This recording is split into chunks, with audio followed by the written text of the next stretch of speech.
Fala, meu povo! Muito bom dia, muito boa tarde, muito boa noite para vocês, a depender do horário que vocês forem assistir esse vídeo. Eu sou a Cássia Gonzalez, sou psicóloga clínica e redutora de danos. Para mim é uma honra estar aqui hoje e poder compartilhar um pouco com vocês e contribuir, nem que seja só um pouquinho, para a construção de uma nova visão sobre a demanda que eu atendo, que são pessoas usuárias de drogas, usuárias de substâncias psicoativas. Eu sou psicóloga clínica aqui na cidade de Curitiba, no estado do Paraná, e atuo faz pouco tempo, né? Eu me formei no ano de 2017 e agora eu tenho conseguido investir de fato na minha carreira e construir coisas muito intensas e potentes, né, em relação à minha experiência profissional. Aqui em Curitiba eu sou membro da Marcha da Maconha, do coletivo da Marcha da Maconha, e além de profissional da área da saúde, eu também me encontro na condição de militante antiproibicionista e militante defendendo os direitos humanos. E quando a gente pensa sobre essa demanda do uso de drogas, a gente também pode perceber que os atravessamentos nas vivências dessas pessoas, elas podem ser bastante marcantes, né, por conta do estigma que a gente sabe que existe, do preconceito. Então, como que a gente pode pensar a articulação dessas duas áreas, né? Da psicologia clínica, no meu caso com o embasamento da psicanálise freudiana, e por um momento aí me enveredando com a psicanálise lacaniana, que também tem base no Freud, e a redução de danos. Bom, para vocês entenderem um pouquinho melhor sobre o que é a redução de danos, eu acredito que seja interessante fazer um leve apanhado histórico, comentando alguns pontos principais sobre a construção dessa lógica de cuidado. Em 89, mais especificamente, foi quando a redução de danos alcançou o seu boom aqui no país. Tivemos outras histórias e outras mobilizações sociais em alguns outros estados, mas o marco principal foi na cidade de Santos.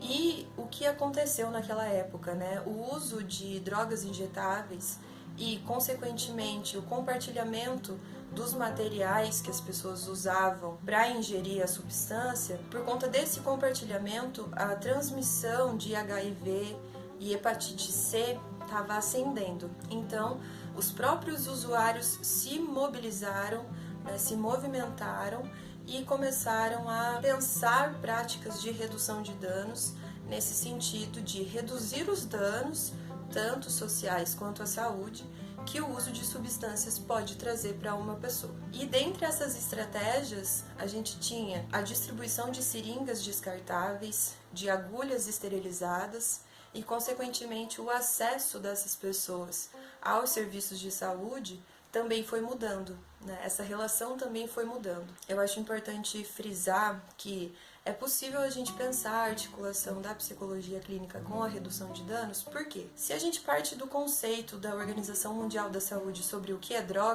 que droga é toda e qualquer substância in natura ou sintética que, ao ingerir, ao entrar em contato com o nosso corpo, muda o funcionamento dele. Então, a gente considera açúcar como droga, cacau como droga, maracujá como droga, tabaco, álcool e as chamadas drogas ilícitas. E dentro de todo esse movimento da redução de danos, é importante a gente pensar também a construção da política proibicionista. Se a gente tem dados super confiáveis, inclusive de um relatório da Organização Mundial da Saúde do ano de 2019, que o álcool e o tabaco são as substâncias que mais matam mundialmente, por que a gente problematiza apenas as chamadas drogas ilícitas? Tem um recorte aí de gênero, de raça, de classe social bastante presente na construção dessa política. A chamada guerra às drogas, o embasamento dela é o racismo,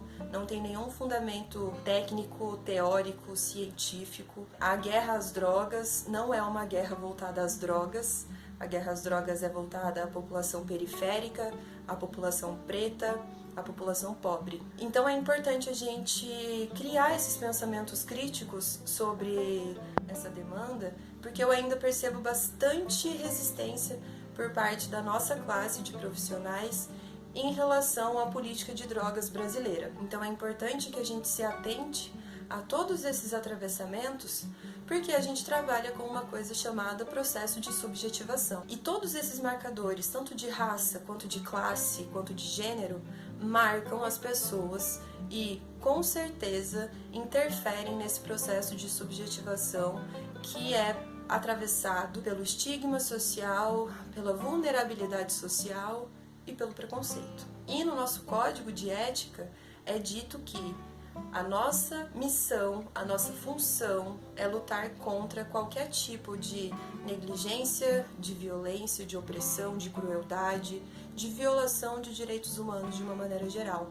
Então, voltar a nossa atenção a essa demanda de uma maneira sensível é mais do que importante, é urgente. E o bacana da redução de danos é que a redução de danos coloca a pessoa usuária de droga como protagonista para pensar o seu próprio cuidado. Nós, melhores do que ninguém, temos propriedade para falar sobre o nosso cuidado, sobre como a gente quer ser cuidada, como fazer esse cuidado, para dizer se aquilo faz sentido ou não pra gente. Então a redução de danos abre esse espaço e aposta no vínculo, no respeito. Uma outra coisa que eu gostaria de frisar aqui sobre o Código de Ética de Psicólogas e Psicólogos é a questão da neutralidade profissional. Eu não acredito nessa neutralidade quando a gente trabalha com a redução de danos, por exemplo. Por quê? Você tomar um posicionamento sem preconceito, sem julgamento, já é um posicionamento. Essa neutralidade profissional, ela só precisa existir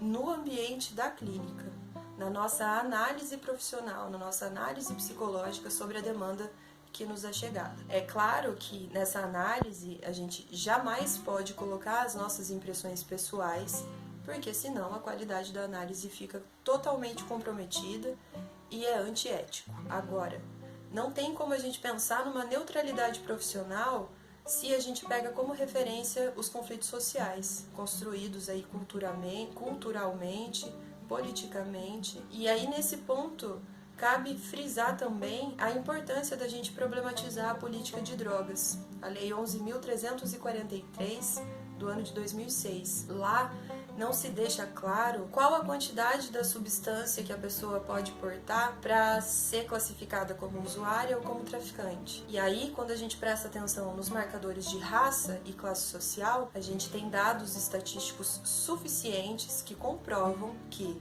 quanto mais clara for a paleta da cor da pele, a pessoa é enquadrada como usuária.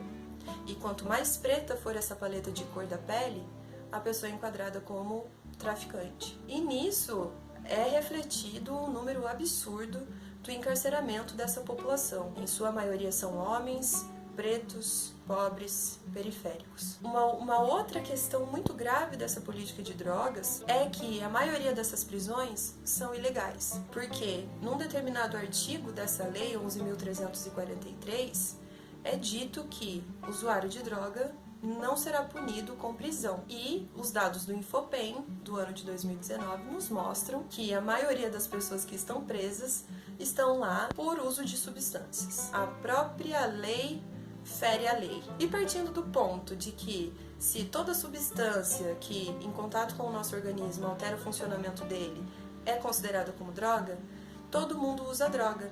Então é possível transpor isso para a prática clínica. A maioria da minha demanda são de pessoas usuárias de substâncias e é importante a gente pensar e analisar qual é a relação que a pessoa estabeleceu com esse objeto, se esse uso está sendo prejudicial ou não e se for, o que é possível pensar, mas desde que a pessoa seja a protagonista do saber ali, do seu cuidado. Eu espero que vocês continuem criando pensamentos críticos sobre as coisas. Eu me coloco à disposição, para conversar, para compartilhar material e obrigada de novo pelo convite. E é isso. Até a próxima.